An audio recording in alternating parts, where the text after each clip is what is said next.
Hello everyone. हम 11th class के political science के 6th चैप्टर की शुरुआत करेंगे।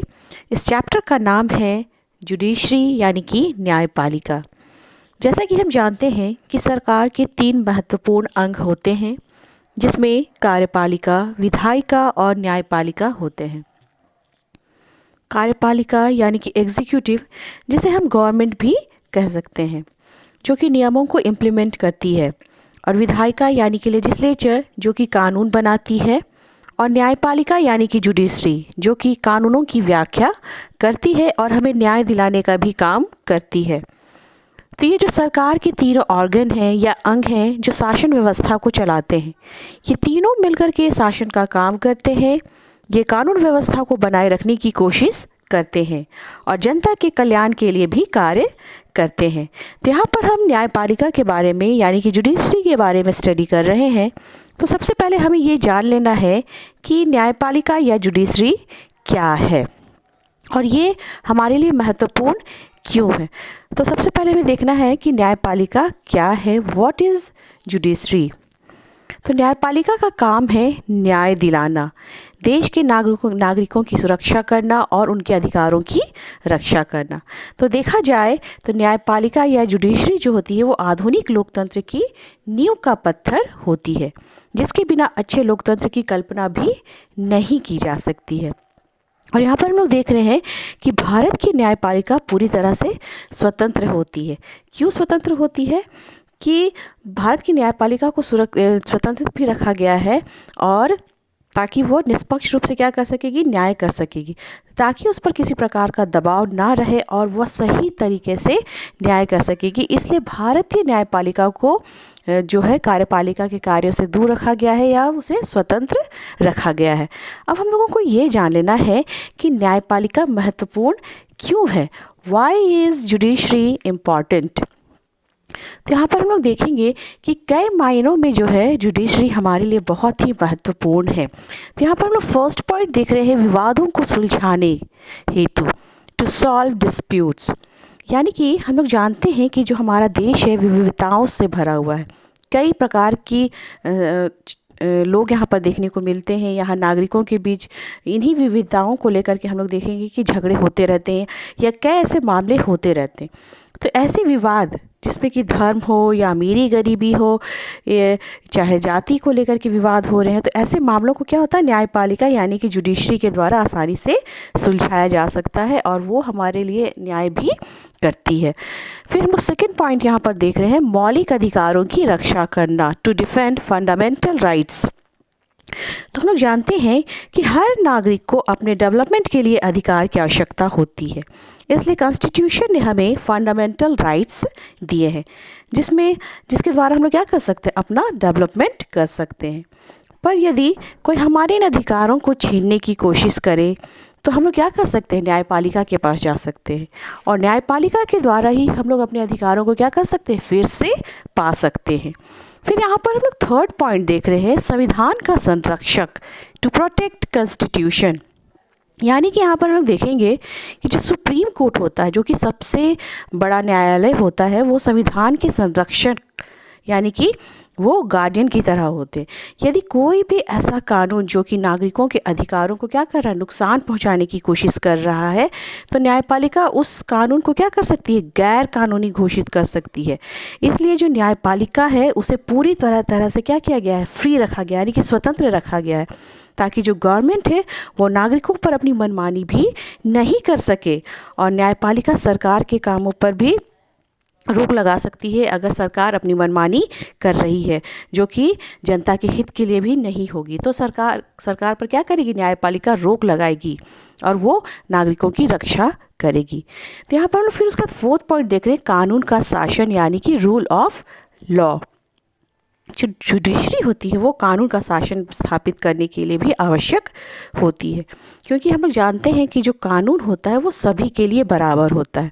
यहाँ किसी एक पर्सन के लिए कोई स्पेशल कानून की व्यवस्था नहीं है, क्योंकि कानून के लिए सभी क्या है, बराबर है और सभी पर समान रूप से कानून लागू होने चाहिए। यहाँ पर हम लोग देख रहे हैं कि कोई प्रधानमंत्री हो या आम नागरिक हो, सभी के लिए एक समान कानून लागू होते हैं।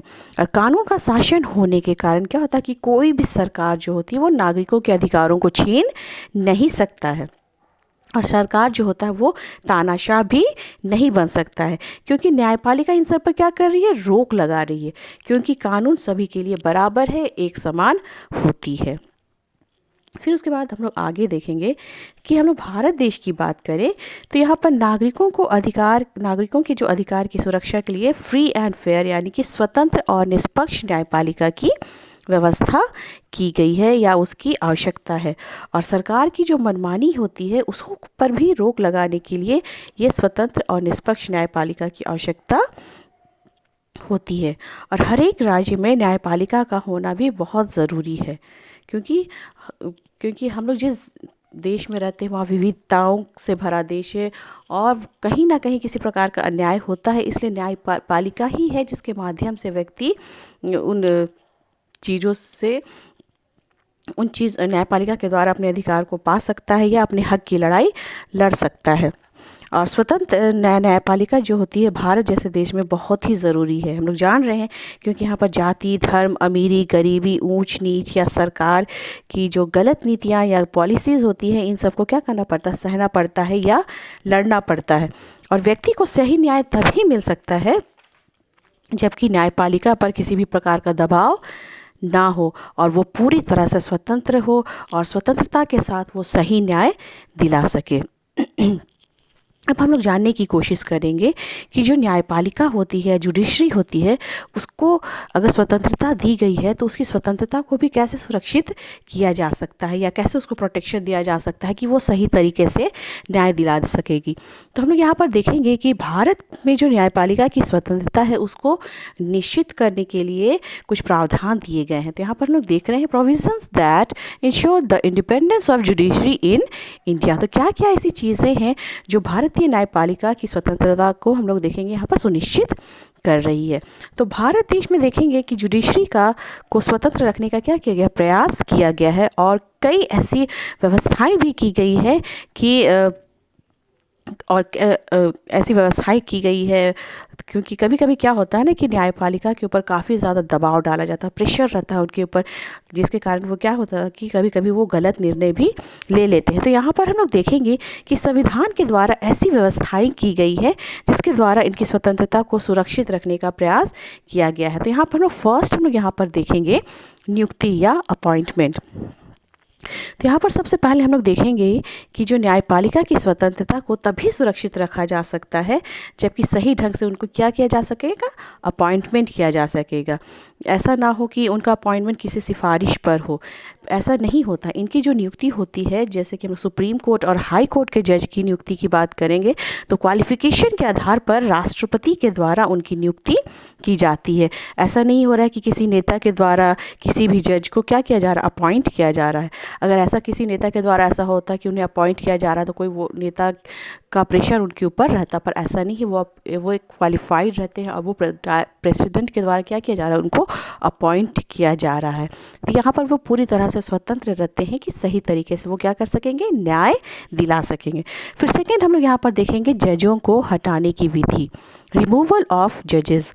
तो यहाँ पर लोग देख रहे हैं कि न्यायपालिका को जो स्वतंत्रता है उसको सुरक्षित करने के लिए यह भी ज़रूरी है कि उनको उनके पद से हटाने का तरीका काफ़ी कठिन होना चाहिए, ताकि कोई भी गवर्नमेंट जो है वो अपने पद के द्वारा किसी भी जज को नहीं हटा सके। कभी कभी ऐसा होता है कि गवर्नमेंट क्या करती है कि अगर जो न्यायपालिका है वो सही निर्णय ले रही है और सरकार उस पर क्या कर रही है, दबाव डाल रही है, पर ऐसी व्यवस्था अगर दबाव डाल रही है और अगर सरकार उस न्यायपालिका से खुश नहीं है तो उसको क्या कर सकते, उसके पद से हटा सकते। पर यहाँ पर ऐसा नहीं है, क्योंकि जो न्यायपालिका है उसे हटाने की विधि उनको हटाने का तरीका काफ़ी कठिन होता है, ताकि कोई भी गवर्नमेंट उसे उनके पद से नहीं हटा सकेगी। तो हमारे देश में ऐसी व्यवस्था है। यहाँ पर हम लोग देखेंगे कि पार्लियामेंट में क्या होता है, वोटिंग के द्वारा ही, मेजॉरिटी के द्वारा प्रस्ताव पास होता है और प्रस्ताव पास होने के बाद राष्ट्रपति किसी भी न्यायाधीश, अगर उन पर आरोप सिद्ध हो रहा है तभी राष्ट्रपति उनको क्या कर सकते हैं, उस न्यायाधीश को या जज को उनके पद से हटा सकेंगे। फिर उसके बाद थर्ड हम लोग यहाँ पर देख रहे हैं कार्यकाल या टर्म या टेन्योर भी कर सकते हैं।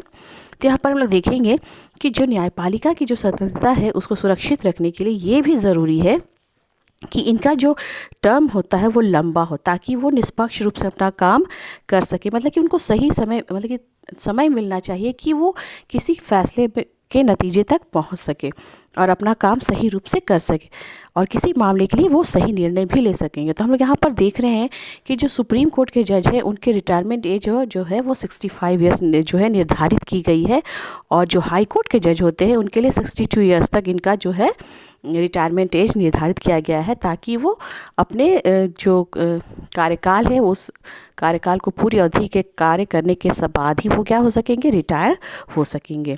अब हम लोग नेक्स्ट देखेंगे जो अगला जो उनके स्वतंत्रता को सुनिश्चित करने के लिए जो प्रोविज़न है वो क्या है, यानी यहाँ पर फोर्थ हम लोग देख रहे हैं न्यायाधीशों का वेतन, यानी कि सैलरी ऑफ जजेस। तो यहाँ पर हम लोग देख रहे हैं कि जो भारत में जो न्यायपालिका है उसकी स्वतंत्रता के लिए यह भी ज़रूरी है कि उनको अच्छी सैलरी दी जाए, ताकि वो क्या होगा, किसी भी प्रकार के लालच में नहीं पड़ेंगे। उनको अगर कभी कभी क्या होता है कि किसी को न्याय खरीदना होता है तो वो बड़ा अमाउंट क्या करते हैं, रिश्वत के तौर पर किसी को भी पेश करते हैं, पर ऐसा हमारे देश में इनकी स्वतंत्र निष्पक्ष न्याय दे, इसलिए इनकी सैलरी को भी अच्छी सैलरी दी जाती है कि वो किसी प्रकार के लालच में ना पड़े और कोई उसे इस प्रकार का लालच ना दे सके और वो सही व्यक्ति के लिए सही न्याय कर सके। उसके बाद हम लोग नेक्स्ट देखेंगे फिफ्थ यहाँ पर न्यायाधीशों की योग्यताएं, क्वालिफिकेशंस ऑफ जजेस। तो यहाँ पर हम लोग देखेंगे कि जो भी व्यक्ति जज बनता है या जज की कुर्सी पर बैठता है उन्हें कानूनों का सही ज्ञान भी होना चाहिए। यहाँ पर हम लोग जानते हैं कि जज बनने के लिए उनके पास कई वर्षों का क्या होता है, एक्सपीरियंस भी होता है, ताकि और उन्हें वकील प्रैक्टिस करते हैं, फिर वकील, फिर उन्हें जज की कुर्सी तक वो अपनी क्वालिफ़िकेशन के तौर पर वो बनते हैं और वो उन्हें कानूनों का भी बहुत ज़्यादा ज्ञान होता है। कानूनों का ज्ञान होगा तभी वो लोग क्या कर सकते हैं, सही निर्णय ले सकते हैं। तो यहाँ पर लोग देखेंगे कि जो न्यायाधीश होते हैं वो अपनी योग्यता और अनुभव के बल पर ही क्या करते हैं, सही निर्णय ले सकते हैं। उसके बाद नेक्स्ट हम लोग यहाँ पर देख रहे हैं न्यायपालिका को कार्यपालिका से अलग रखना, separation of judiciary from executive. तो यहाँ पर न्यायपालिका और कार्यपालिका दोनों ही सरकार के हम लोग जानते हैं इम्पॉर्टेंट ऑर्गन हैं और दोनों की शक्तियाँ भी अलग अलग होती हैं। तो कार्यपालिका जो होती है वो न्यायपालिका के काम में हस्तक्षेप नहीं कर सकती है और वो न्यायपालिका पर भी किसी प्रकार का दबाव नहीं डाल सकती, यानी कि कोई भी गवर्नमेंट या कोई भी सरकार वो जो होती है वो न्यायाधीशों के ऊपर अपनी शक्ति का दुरुपयोग नहीं कर सकती है, वो उस पर दबाव नहीं डाल सकती है। इसलिए भारतीय न्यायपालिका को पूर्ण रूप से स्वतंत्रता प्रदान की गई है ताकि वो निष्पक्ष रूप से क्या कर सकेंगे, न्याय कर सकेंगे। तो यहाँ पर हम लोग देख रहे हैं कि कई ऐसे प्रावधान निश्चित किए गए हैं ताकि भारत की न्यायपालिका जो है वो निष्पक्ष रूप से न्याय दिला सकेगी। तो यह आज का हमारा ये टॉपिक था कि भारत की न्यायपालिका क्या है और उनका क्या महत्व है। नेक्स्ट क्लास में हम लोग नेक्स्ट टॉपिक के साथ फिर मिलेंगे। Thank you.